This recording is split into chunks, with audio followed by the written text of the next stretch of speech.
ಸನ್ಮಾನ್ಯ ಕುಮಾರಣ್ಣ ಅವರ ಕಾಲಘಟ್ಟದಲ್ಲಿ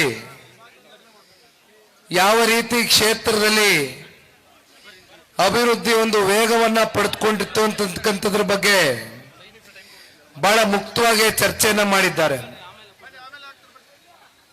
ಇವತ್ತಿನ ಈ ಒಂದು ಜನರೊಂದಿಗೆ ಜನತಾದಳ ಸಭೆಯಲ್ಲಿ ತಾವೆಲ್ಲರೂ ಬಹುಶಃ ಮಧ್ಯಾಹ್ನ 1-1:30 ಗಂಟೆಗೆ ಸೇರಿದ್ದೀರಾ ಅಂತಕ್ಕಂಥದ್ದನ್ನ ತಿಮ್ರಾಪ್ನವರು ತಿಳಿಸ್ತಾ ಇದ್ರು. ದಯಮಾಡಿ ತಮ್ಮೆಲ್ಲರಲ್ಲೂ ಕ್ಷಮೆಯನ್ನು ಯಾಚಿಸ್ತೇನೆ.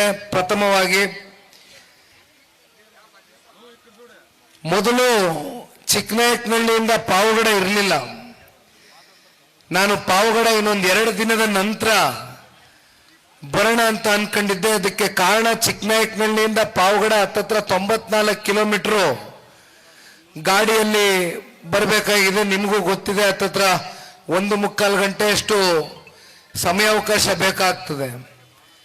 ಆದರೆ ಇವತ್ತು ಬೆಳಗ್ಗೆ ಚಿಕ್ಕನಾಯಕನಹಳ್ಳಿಗೆ ಹೋದಾಗ ಅಲ್ಲೂ ದೊಡ್ಡ ಮಟ್ಟದಲ್ಲಿ ಇದೇ ರೀತಿ ಸಭೆಯನ್ನು ಆಯೋಜನೆ ಮಾಡ್ಕೊಂಡಿದ್ರು.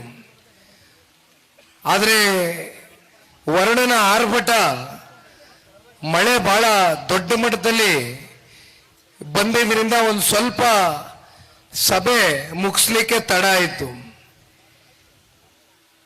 ಇವತ್ತು ಪಾವಗಡಕ್ಕೆ ವಿಶೇಷವಾಗಿ ನಮ್ಮ ಪಕ್ಷದ ಮುಖಂಡರು ಕಾರ್ಯಕರ್ತರನ್ನ ಹತ್ತಿರದಿಂದ ಸಂಪರ್ಕ ಮಾಡ್ತಕ್ಕಂಥದ್ದಕ್ಕೆ, ನಿಮ್ಮ ಜೊತೆಯಲ್ಲಿ ನಿರಂತರವಾದಂಥ ಒಂದು ಬಾಂಧವ್ಯ, ಒಂದು ಸಂಬಂಧವನ್ನ ಹೊಂದತಕ್ಕಂಥದ್ದಕ್ಕೆ ಇವತ್ತು ನನಗೆ ಈ ಒಂದು ಉತ್ತಮವಾದಂಥ ಒಂದು ವೇದಿಕೆ. ಬಹುಶಃ ನಾನು ಇಷ್ಟು ದೊಡ್ಡ ಸಂಖ್ಯೆಯಲ್ಲಿ ಮಧ್ಯಾಹ್ನ 12 ಗಂಟೆಗೆ ಬಂದವರು ಈಗ ಸಂಜೆ 5:15 ಗಂಟೆ ಆಗ್ತಾ ಬಂದಿದೆ. ಆದರೂ ತಾವು ಸರಿಸುಮಾರು 5 ಗಂಟೆಗೂ ಹೆಚ್ಚು ಕಾಲ ಇಷ್ಟು ತಾಳ್ಮೆಯಿಂದ ಕೂತಿದ್ದೀರಾ ಅಂತಕ್ಕಂಥದ್ದಾದ್ರೆ ಬಹುಶಃ ಜನತಾದಳ ಪಕ್ಷದ ಮೇಲೆ, ಪಕ್ಷದ ವರಿಷ್ಠರು ಮಾಜಿ ಪ್ರಧಾನಮಂತ್ರಿಗಳಾಗಿರ್ತಕ್ಕಂಥ ಸನ್ಮಾನ್ಯ ದೇವೇಗೌಡರು ಸಾಹೇಬ್ರ ಮೇಲೆ, ನಿಮ್ಮೆಲ್ಲರ ನೆಚ್ಚಿನ ನಾಯಕರು, ಕರ್ನಾಟಕ ರಾಜ್ಯ ಕಂಡ ಅಪರೂಪ ಹೃದಯವಂತಿಕೆ ವೈಶಾಲ್ಯತೆಯನ್ನು ಇಟ್ಕೊಂಡು ಸಾರ್ವಜನಿಕ ಬದುಕಿನಲ್ಲಿ 2 ಬಾರಿ ನಿಮ್ಮಂತವರ ತಂದೆ ತಾಯಂದ್ರ ಒಂದು ಆಶೀರ್ವಾದದಿಂದ ರಾಜ್ಯದ ಮುಖ್ಯಮಂತ್ರಿಗಳಾಗಿ, ಈಗ ಹಾಲಿ ಕೇಂದ್ರದ ಸಚಿವರಾಗಿ ಕೆಲಸ ಮಾಡ್ತಾ ಇರ್ತಕ್ಕಂಥ ಸನ್ಮಾನ್ಯ ಕುಮಾರಣ್ಣ ಅವ್ರ ಮೇಲೆ ನಿಮ್ಗೆ ಇರ್ತಕ್ಕಂಥ ಪ್ರೀತಿ, ವಿಶ್ವಾಸ, ಅಭಿಮಾನ, ಗೌರವ, ಬಹುಶಃ ನಿಮ್ಮನ್ನ ಇಲ್ಲಿವರೆಗೂ ಕೂಡ 5 ಗಂಟೆಗಳ ಕಾಲ ನಿಮ್ಮನ್ನ ಬಹಳ ಮುಖ್ಯವಾಗಿ ಇಲ್ಲಿ ಕೂರ್ಲಿಕ್ಕೆ ಕಾರಣ ಅದೇ ಅಂತಕ್ಕಂಥದ್ದು ನಾನು ಭಾವಿಸಿದ್ದೇನೆ. ಜೊತೆಯಲ್ಲಿ ಕೆಲವೊಂದಷ್ಟು ಜನ ಯುವ ಸಮುದಾಯದ ನನ್ನ ಅಣ್ಣ ತಮ್ಮಂದರು, ಬಹುತೇಕ ಇವತ್ತು ಇಲ್ಲಿರ್ತಕ್ಕಂಥವ್ರು ತಾವೆಲ್ಲರೂ ದೊಡ್ಡವರ ಸಮಕಾಲದಲ್ಲಿ ಈ ಪಕ್ಷವನ್ನ ಕಟ್ಟಿ ಕಷ್ಟ ಕಾಲದಲ್ಲಿ ಪಕ್ಷಕ್ಕೆ ಶಕ್ತಿಯನ್ನು ತಂದುಕೊಟ್ಟಿದ್ದೀರಿ. ಕುಮಾರಣ್ಣವ್ರಿಗೂ ಸಹಕಾರವನ್ನ ನೀಡಿದ್ದೀರಿ. ಈಗ ನಿಮ್ಮ ಹೃದಯದಲ್ಲಿ ಒಂದು ಸ್ಥಾನವನ್ನ ಪಡಿತಕ್ಕಂಥದಕ್ಕೆ ಸನ್ಮಾನ್ಯ ದೇವೇಗೌಡರು ಸಾಹೇಬರ ಮಾರ್ಗದರ್ಶನ, ಸನ್ಮಾನ್ಯ ಕುಮಾರಣ್ಣ ಅವರ ಇಲ್ಲಿಯವರೆಗೂ ರಾಜಕಾರಣದ ಬದುಕಿನ ಉದ್ದಗಲಕ್ಕೂ ಕೂಡ ಸಾರ್ವಜನಿಕ ಬದುಕಿನಲ್ಲಿ ಅವರಿಗೆ ರೈತರ ಮೇಲೆ ವಿಶೇಷವಾಗಿ ಇರ್ತಕ್ಕಂಥ ಕಾಳಜಿ, ನಾಡಿನ ಬಡವರು ಯಾರೇ ಇರಬಹುದು, ಯಾವತ್ತೂ ಕೂಡ ಸನ್ಮಾನ್ಯ ಕುಮಾರಣ್ಣ ಅವರು ನೀನು ಯಾವ ಜಾತಿ, ಯಾವ ಧರ್ಮ, ಯಾವ ಸಮುದಾಯಕ್ಕೆ ಸೇರಿರ್ತಕ್ಕಂಥ ವ್ಯಕ್ತಿ ಅಂತಕ್ಕಂಥದ್ದನ್ನ ಯಾವತ್ತೂ ಕೂಡ ಅವರು ಒಂದು ದಿನ ಮನಸ್ಸಿನಲ್ಲಿ ಅವರು ಆಲೋಚನೆ ಮಾಡಿಲ್ಲ. ಅವ್ರಿಗೆ ಸಿಕ್ಕಂತ ಅತ್ಯಂತ ಕಮ್ಮಿ ಅವಧಿಯಲ್ಲಿ ಬಹುಶಃ ನನಗೆ ಈಗ ತಾನೇ ನಮ್ಮ ಜಿಲ್ಲಾಧ್ಯಕ್ಷರು RC ಅಂಜನಪ್ಪನವರು ಕೂಡ ಮಾತನಾಡ್ತಾ ಇದ್ರು.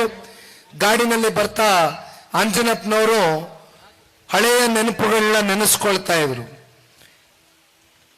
ಕುಮಾರಣ್ಣ ಅವರ ಜನಪರವಾದಂತ ಕಾರ್ಯಕ್ರಮ ಗ್ರಾಮ ವಾಸ್ತವ್ಯದ ಬಗ್ಗೆ ಚರ್ಚೆ ಮಾಡಬೇಕಾದ್ರೆ ಚಿಕ್ಕನಾಯಕನಹಳ್ಳಿ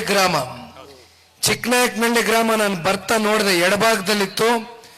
ಆ ಗ್ರಾಮದಲ್ಲಿ ಪರಿಶಿಷ್ಟ ವರ್ಗ, ಪರಿಶಿಷ್ಟ ಜಾತಿ ಎಲ್ಲಾ ವರ್ಗದವರು ಕೂಡ ಇರ್ತಕ್ಕಂಥ ಗ್ರಾಮ. ಆ ಗ್ರಾಮದಲ್ಲಿ ಅಂದಿನ ಮುಖ್ಯಮಂತ್ರಿಗಳಾಗಿ ಸನ್ಮಾನ್ಯ ಕುಮಾರಣ್ಣವರು ಗ್ರಾಮ ವಾಸ್ತವ್ಯವನ್ನು ಹೂಡಿ ಗ್ರಾಮದ ಅಭಿವೃದ್ಧಿಗೋಸ್ಕರ ಒಂದು ದಿಕ್ಕನ್ನೇ ಬದಲಾಯಿಸಿದ್ರು ಅಂತಕ್ಕಂಥದನ್ನ RC ಅಂಜನಪ್ಪನವರು ಮತ್ತೊಮ್ಮೆ ನನ್ನ ಹತ್ರ ಗಾಡಿನಲ್ಲಿ ಬರ್ತಾ ನೆನೆಸ್ಕೊಳ್ತಾ ಇದ್ರಣ್ಣ.